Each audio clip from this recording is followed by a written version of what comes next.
Haleluya, puji Tuhan, shalom, selamat malam. Selamat kita berjumpa kembali di dalam kasih Bapa kita Tuhan Yesus Kristus pada minggu petang menjelang malam hari ini, tanggal 17 September 2023. Kita bersyukur, terima kasih kepada Bapa kita Tuhan Yesus Kristus. Kalau Tuhan senantiasa pelihara, memberikan kita nafas hidup sampai detik ini. Bapak Ibu tadi bersama saya, setiap kita ada yang pelayanan, ya, ada beribadah kepada Tuhan, semua karena anugerah Tuhan. Hidup ini adalah datang dari Tuhan. Nafas secara gratis, oksigen bukan manusia yang buat. Semua kesehatan, kita boleh jaga kesehatan, tapi sesungguhnya Tuhan yang memberikan kesehatan. Ya, jadi semua berasal dari Tuhan. Hidup ini berasal dari Tuhan. Jangan pernah jauh dari Tuhan. Jangan pernah melupakan Tuhan. Tuhan itu roh. Jadi jelas kita membutuhkan Roh Kudus. Tuhan itu roh dan roh Tuhan itu kudus. Maka disebut Roh Kudus. Maka pentingnya kita membutuhkan selalu pimpinan Roh Kudus. Supaya Roh Kudus, roh Tuhan itu berkuasa di dalam kehidupan kita. Supaya kita tidak dikuasai oleh kedagingan kita. Manusia pada umumnya, kalau tidak ada yang mengendalikan, ya, kehidupan kita dikendalikan diri kita, dikendalikan manusia, itu bisa menuju kepada kegagalan. Buktinya manusia banyak gagal, manusia bisa berhasil, itu jelas karena ada pimpinan Tuhan. Kalau tidak ada pimpinan Tuhan, tidak ada yang kita berhasil. Ya, oleh itu kita minta pimpinan Roh Kudus, supaya Roh Kudus kan tuntun kita. Lihat ini, firman Tuhan atas rahmat anugerah Tuhan pada malam hari kita baca Daniel pasal 5 berkaitan dengan Raja Belsyazar mengadakan perjamuan besar, dan tiba-tiba tampaklah jari-jari tangan manusia menulis apa itu, nanti kita baca. Dan kita minta pimpinan Roh Kudus supaya hari ini hari kita melangkah, Roh Kudus kan tuntun kita. Dalam Alkitab katakan dalam Yohanes 14 ayat 26, Roh Kudus, roh penghibur, roh kebenaran, akan mengajar kita, akan menuntun kita, mengingatkan kita, untuk kita selalu ingatkan firman Tuhan dan melangkah di dalam kebenaran Tuhan. Sebab ingat saudara, manusia bukan sumber kebenaran, tapi Tuhanlah sumber kebenaran. Maka kita minta pimpinan Roh Kudus akan menuntun kita kepada sumber kebenaran, supaya kita tidak berdosa kepada Tuhan. Berhembuslah Roh Kudus dalam hidupku, berhembuslah Roh Kudus dengan kuasa-Mu, pulihkanlah hidupku ini ya Tuhan Yesus. Saat ini juga Bapa, berhembuslah, amin, haleluya, berhembuslah, amin, haleluya, sekarang, amin, haleluya. Urapilah kami dengan minyak baru, penuhilah kami dengan hadirat-Mu. Kami rindu Tuhan melihat kuasa-Mu dicurahkan dalam hidupku ini. Amin, haleluya. Berhembuslah Roh Kudus dalam rumah tanggaku. Minta sama Tuhan, berhembuslah Roh Kudus dalam hidupku, dalam rumah tanggaku, dalam pelayananku, dalam pekerjaanku, dalam setiap apapun yang kukerjakan, selalu dipimpin Roh Kudus. Berhembuslah, amin, haleluya. Pimpinlah ya Roh Kudus hidupku, amin, amin, haleluya. Urapilah kami dengan minyak baru, penuhilah kami dengan kuat kuasa-Mu. Kami rindu Tuhan melihat kemuliaan-Mu selalu dicurahkan dalam hidupku ini. Amin, haleluya. Dalam Mazmur 51 ayat 12 dan 13, jadikanlah hatiku tahir ya Allah, dan perbaruilah batinku dengan roh yang teguh. Jangan membuang aku dari hadapanmu, dan janganlah mengambil rohmu yang kudus daripadaku. Amin, amin, haleluya. Urapilah kami dengan minyak baru, penuhilah kami dengan hadirat-Mu. Kami rindu Tuhan melihat kuasa-Mu dicurahkan dalam hidupku ini. Amin, haleluya.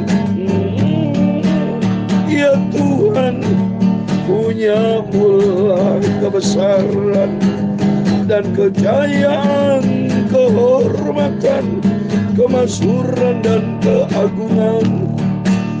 Ya segala-galanya yang ada di langit dan di bumi, ya Tuhan, punya mula kerajaan, dan Kau yang tertinggi itu melebihi segala-galanya sebagai kepala. Amin, haleluya. Sebab kekayaan dan kemuliaan itu semua berasal daripada-Mu, dan Engkau-lah yang berkuasa atas segala-galanya. Dalam tangan-Mu lah kekuatan dan kejayaan, dalam tangan-Mu lah kuasa membesarkan dan mengokohkan atas segala-galanya. Amin, haleluya. Sekarang ya Allah kami, dalam nama Tuhan Yesus Kristus, kami bersyukur kepada-Mu dan memuji nama-Mu yang agung itu, nama yang sempurna, nama yang kucintai, yaitu dalam nama Tuhan Yesus Kristus. Amin, haleluya. Tuhan, sucikanlah mulutku, sucikanlah hatiku, pikiranku. Sebentar layakanlah malam hari ini Bapa, kami mau baca firman-Mu, firman-Mu, sumber kebenaran, sumber kekudusan. Roh Kudus mengajar dan mengingatkan aku untuk berjalan dalam kebenaran-Mu Bapa.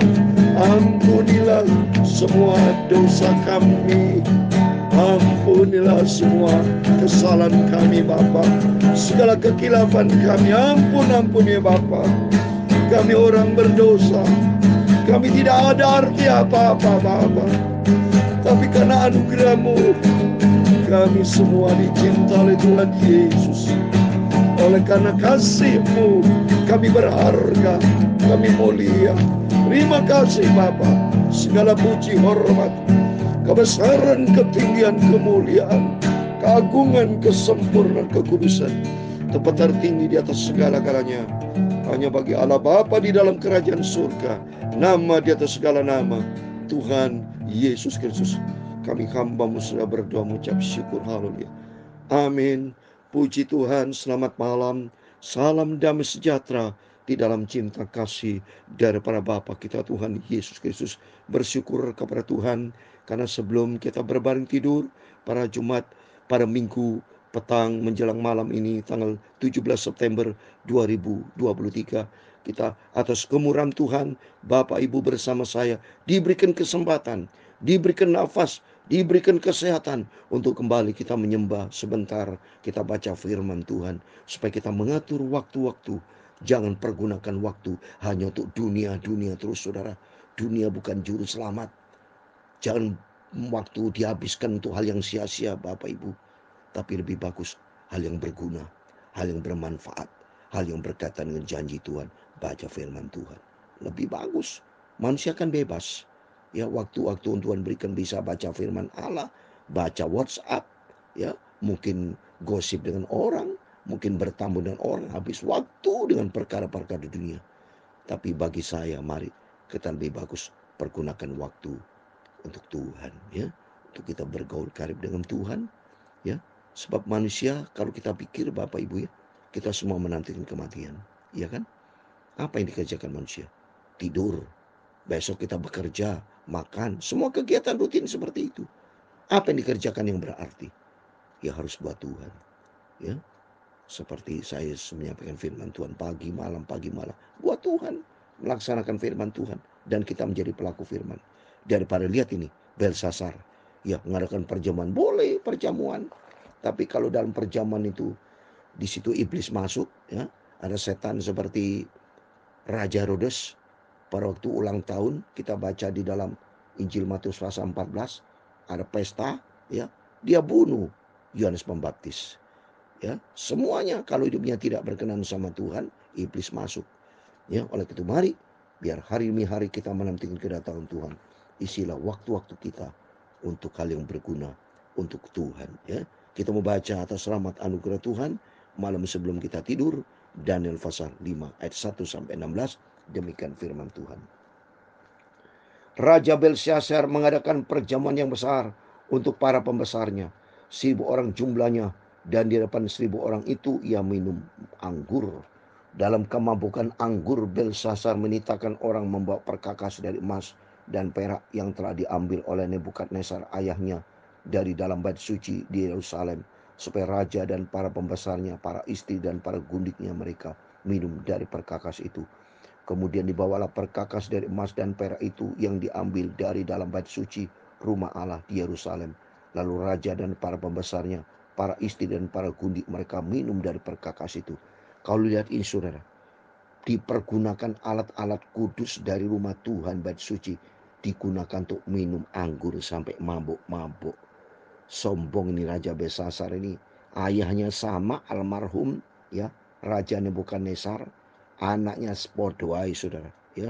Sombong mentang-mentang anak raja, hebat, punya kekuasaan yang tinggi. Dia sewenang-wenang. Dia mengambil perkakas perak emas diambil dari bait suci rumah Allah di Yerusalem. Lalu raja dan para pembesar, istri dan anak gundik mereka semua minum dari perkakas itu. Lihat ini apa yang terjadi saudara. Lihat, kita lihat, ya. Ayat yang keempat. Mereka minum anggur dan memuji dewa-dewa dari emas dan perak, tembaga, besi, kayu, dan batu. Pada waktu juga tampaklah jari tangan manusia menulis pada kapur dinding istana raja di depan kaki Dian. Dan raja melihat panggung tangan yang sedang menulis itu. Kalau kita lihat di sini, dari ayat 1 sampai 4 bicara tentang pesta Raja Belshazzar. Tapi dari 5 sampai 9 kita perhatikan, ya. Ayat yang ke-6. Lalu raja menjadi pucat dan pikiran-pikiran menggelisahkan dia. Sendi-sendi pangkal pahanya menjadi lemas dan lututnya berantukan. Kemudian bersuara raja dengan keras supaya para ahli jampi, para kasdim, dan para ahli nujum dibawa menghadap. Berkatalah raja kepada para orang bijaksana di Babel itu, setiap orang yang dapat membaca tulisan ini dan dapat memberitahukan maknanya kepadanya akan dikenakan pakaian dari kain ungu, dan lehernya akan dikalungkan rantai emas, dan di dalam kerajaanku ia akan mempunyai kekuasaan sebagai orang ketiga. Tapi semua orang bijaksana dari raja yang telah datang menghadap tidak sanggup membaca tulisan itu dan tidak sanggup memberitahukan maknanya kepada raja. Sesudah itu sangatlah cemas hati Raja Belshazzar, dan ia menjadi pucat, juga para pembesarnya terperanjat. Lihat saudara, dari ayat 5 sampai 9, tulisan ada di dinding. Tiba-tiba pada waktu pesta perjamuan besar, dia undang 1.000 orang. Ini bukan main-main saudara. Pasti besar gedungnya kalau udah 1.000. Diundang para pembesar, semua pada datang. Kaget tidak saudara? Tahu-tahu tiba-tiba ada jari penulis. Dan ternyata pada waktu dia undang, apa itu tulisan? Tidak mengerti mereka. Dia undang para tokoh-tokoh yang hebat-hebat. Orang kasdim kan ahli nujum itu. Dia ahli tulisan. Dia ahli segala macam. Orang-orang bijaksana di Babel diundang semua dengan sekuat tenaga. Tapi tak seorang pun bisa mengerti itu. Karena itu rahasia Tuhan. Berikutnya, mari kita lihat. Supaya kita jelas. Ayat 10 sampai 12. Ya. Ayat 10 demikian firman Tuhan. Karena perkataan raja dan para pembesarnya itu, masuklah permasyuri ke dalam ruang perjamuan. Berkatalah, ya raja, kekala hidup tuanku. Janganlah pikiran-pikiran waktu tuanku menggelisahkan tuanku. Dan janganlah menjadi pucat. Sebab dalam kerajaan tuanku ada seorang yang penuh dengan roh para dewa yang kudus.